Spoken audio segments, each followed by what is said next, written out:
All right. What's going on, Big Blue? Breaking news, Allen Robinson and Chris Godwin has been franchise tagged today, two of the top receivers in the free agency period. I knew this was going to happen. Kenny Galladay is not going to be franchised, so that's about our only top receiver target that Giants fans want that's left. I'm going to tell you what this does for those franchises and what this does for us at Big Blue. Let's get it. I feel super high.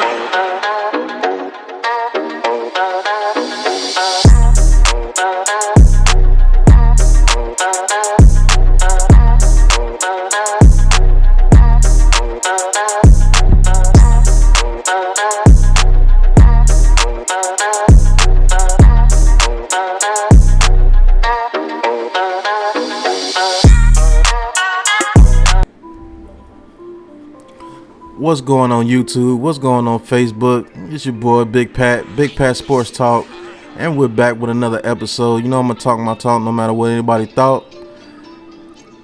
Follow me on Twitter, like and subscribe on the YouTube, on Facebook as well. Big Pat Sports Talk. Now let's get into this subject, man. Mr. Allen Robinson and Chris Godwin, I believe the number 1 and the number 3 receiver and free agency targets for teams this year and this free agency. They have been franchise tagged. I kind of knew they were going to do it, especially with the Bears. They're trying to bring in a quarterback to get it to those receivers.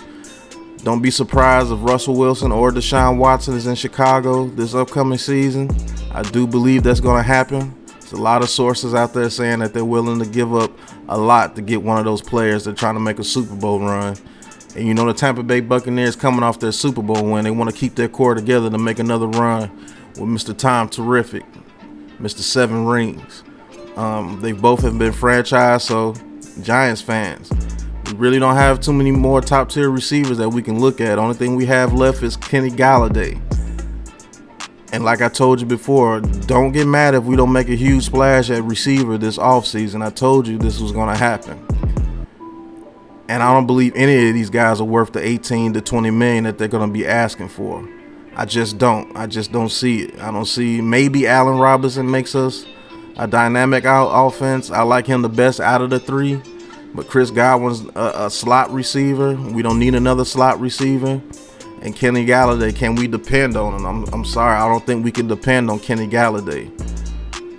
And so the only guy that I would have, been like, okay, that's a good sign, is Allen Robinson. He's been franchise tagged, and we don't have the draft capital to go after any type of receiver, give up first round picks to get a receiver when we could just do a receiver in the first round this year. So.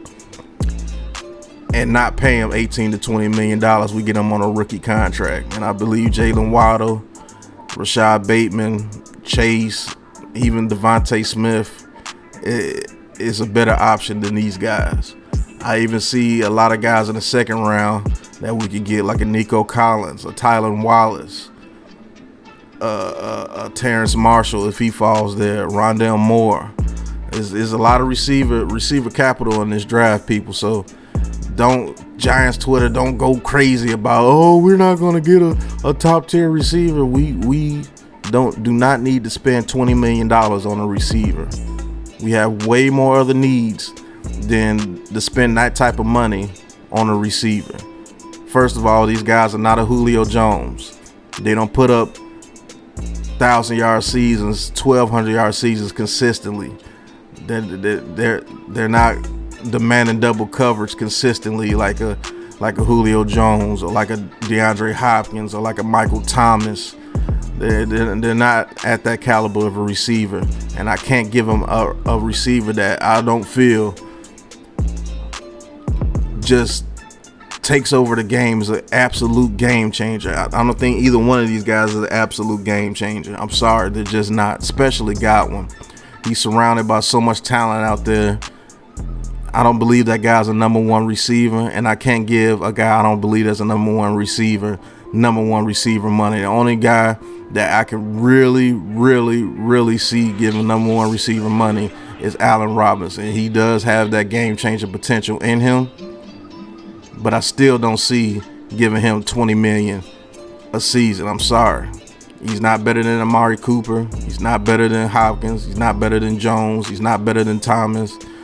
I don't think these guys are better than a healthy Odell Beckham. They're just not. And like I said, Chris Godwin, he's surrounded by Mike Evans, Gronkowski, Caleb Brady, Antonio Brown. They got Brady at quarterback. Man, they just have everything in line for them. Their offensive line was great, so they're giving Brady so much time to pass the ball. He's not a number one receiver, folks. So if he was on your board, I'm glad he got franchise tag, because we don't need to spend that money on a Chris Godwin. I'm sorry. If we're going to give that type of money to Chris Godwin, we need to bring back Dalvin Thomas and trying to get somebody like a Shaquille Barrett or a Van Noy or Matthew Judon. We need an edge more than we need a second-tier receiver at number one money. I'm sorry. It just doesn't make sense. It will put us in cap hell. And like I said, he's not a game changer, folks. We already have a Chris Godwin on our teams. Shepard, when he's healthy, is just as good as Chris Godwin, if not better. So we need to go ahead and get our receiver in the first round of the draft, first or second round. First or second round receiver, we'll be okay. We'll be okay. With a healthy Saquon Barkley back, we'll be okay.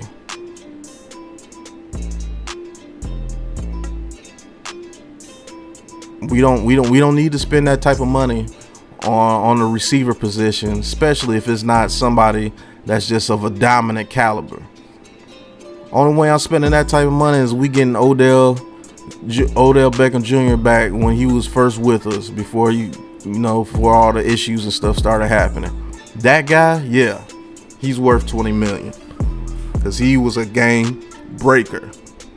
He was taking slant routes to the house, winning games for us. These guys are not going to do that. I'm sorry, they're just not. They're not game breakers. I can only pay $20 million, $18 million to $20 million to a receiver that's a game breaker. That's a game breaker. What I mean by a game breaker, he scares the defenses. Neither one of these guys scare the defense. Neither one of these guys scare the defense. Allen Robinson is very good. Don't get it twisted. But he still doesn't scare a defense like a T.O. or Randy Moss or a Torrey Holt or Marvin Harrison. Like I said, Julio, Antonio Brown before he started getting his issues. Michael Thomas, DeAndre Hopkins. Those are the type of guys that get top receiver money like that gets franchise receiver money. Those are the guys that I pay that type of money to. Not second tier receivers. The most I would get either one of these guys was between 13 to 15 million, and I'm being generous right there. So that's on the breaking news. The Chicago Bears and the Tampa Bay Buccaneers, they franchised their quote-unquote franchise receivers, which I knew was going to happen. It was a shocker that Galladay wasn't franchised, so that kind of hurts us there, because they may go receiver in the draft at number 7. So we might not see Waddle, Chase, or Smith right there. But guess what? I like Bateman better than Smith and Waddle. So if Bateman is there and they take him, you're going to see me jump for joy. You're going to see me jump for joy, because Bateman is just like these guys, except he's faster and he's a better route runner, and he can go up and catch the ball better. He can. He just can. I look at the film on the guy. So I'm not sweating this. I'm actually happy that they got franchise tags. So now, even if they had the thought of signing one of these guys, they can't do it now unless we give up draft capital. And Joe Judge and Dave Gettleman are not giving up draft capital. That's not what they do. But that was my take on the breaking news today. Allen Robinson and Chris Godwin have been franchise tagged by the Bears and the Buccaneers.